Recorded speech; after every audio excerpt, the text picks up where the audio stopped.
With the success of Alien, the sequel was notable, and in 1986, it arrived in the form of Aliens.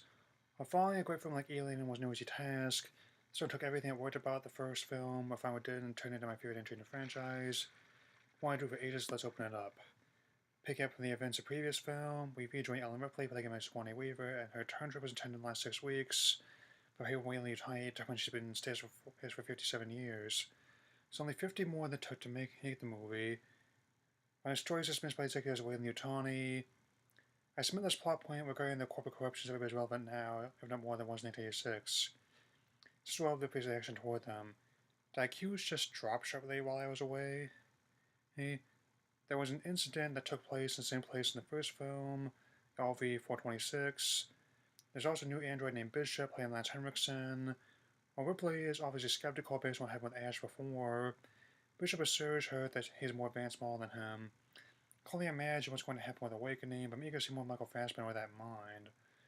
LV-426 is being terraformed for resources, but it's still less than hospitable towards humans. There's a young girl named Newt, played by Karen Hanna, only film role, loses her family in an attack on the colony. While Ripley is reluctant, she joins the Colonial Marines to investigate the area on the Sulaco, along with Lieutenant Gorman, played by William Hope, and the rest of the Marines. And includes Smart Gunner Private Vasquez, played by Jeanette Goldstein, Sergeant Apone, played by Al Matthews, and Private played by Mark Rolston. Other frequent collaborators include who Michael Biehn played Corporal Hicks as another James Cameron collaborator, and her prior husband played by Label Paxton. Paxton is another actor who we lost this year who had many roles in his life, but sadly passed away due to complications from heart surgery at age 61. Much like last time, the news of his passing was a big motive for me to work on this review. So the Marines load up for their drop to LV-426. I really enjoyed the set design of this film. Sometimes the environment stands out the most, which portrays very dark and dingy. Then was shot at England's Pinewood Studio, as well as the Action Line Power Station. The latter would later be used for the Access Chemical Plant 1989 version of Batman. As Marines enter the colony, it's clear the film did something that's difficult for many to do for any sequel. Not only captured the tone of the original, but also bring enough original material to stand out. In this case, Hayes managed to capture the same elements of sci-fi and horror that made the original film so memorable, but made for a more action-oriented in a way that didn't feel out of place. It also helps there was just one alien running around the first. This one has him running around in packs. It also shows how Terra in different fashion. While the Marines have superior weapons technology, the enemy they're fighting has many superior tactical advantages. Something very familiar about that. It won't be the first time I used the genre as a probably real-world complex, or the last. What's more, many were unsure how James Cameron approached the film even during production. While the man has a reputation for getting on folks' bad side even today, it's been fairly well documented in the industry. It's even resulted in crew members of some of his films wearing shirts reading, "You don't scare me, I work with James Cameron" on the set. So, the Marines find Newt inside an air duct and she's horrified what happened. Her real name is Rebecca Jordan, and the only one left from when the aliens attacked. Carrie Henn's performance definitely captures this scenario perfectly. Although she became a teacher, she stood out as someone who was among 500 potential candidates for the role. As Marines continue their fight against the aliens, imagine be a tense scene not just how many creatures there are, but also because you don't see what everybody is important what you do.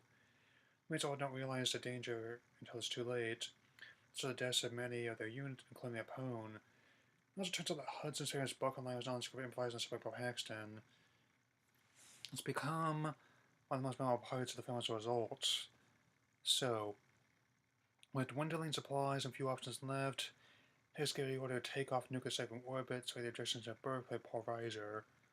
It also turns out that Burke has an ulterior motive, which found out by Ripley and the others who wants to study the xenomorphs to simply advance his career and his bottom line.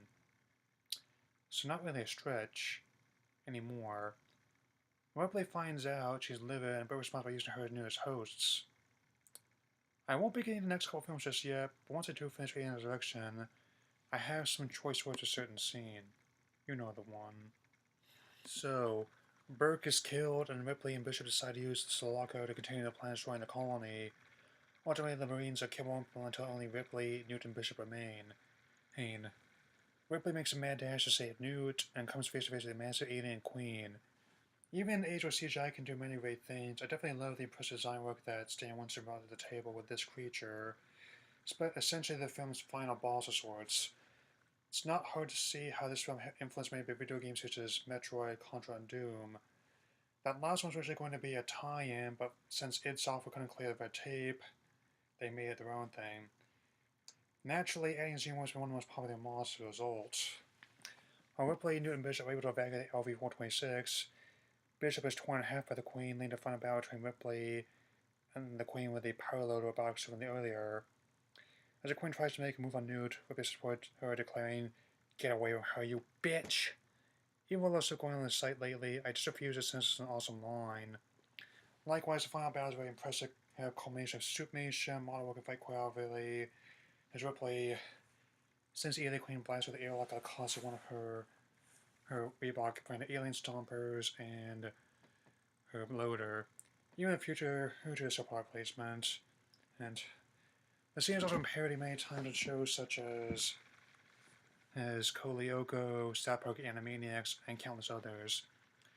I also really enjoy Bishop dryly commenting, "Not bad for a human." So we close on Ripley and Newt making their way back home through space as they go back to cryosleep. I've seen this movie many times since I was 8, and I've yet to get tired of that ending. While the original Alien was a landmark of the science fiction genre, this film managed to be an ideal follow-up and a prequel on its own. Advanced the story further and providing more sheer terror and explosive effects-driven action. It's easily the Empire Strikes Back of the Alien franchise. Was also among the most successful was 1986, making over $85 million in the US and over $131 million worldwide on an $18 million budget. To this day, one of many people that consider it to be my favorite installment of the franchise. Probably look at the third and fourth ones in the near future, but for now, I just keep enjoying this movie. If I rate any scores out of 4, we'll take a quick break on account of Winter Solstice, but I'll be back after that. The remaining films for a marathon, concluding with my look at Pokemon movie I just on Christmas Eve. See you, Space Cowboy.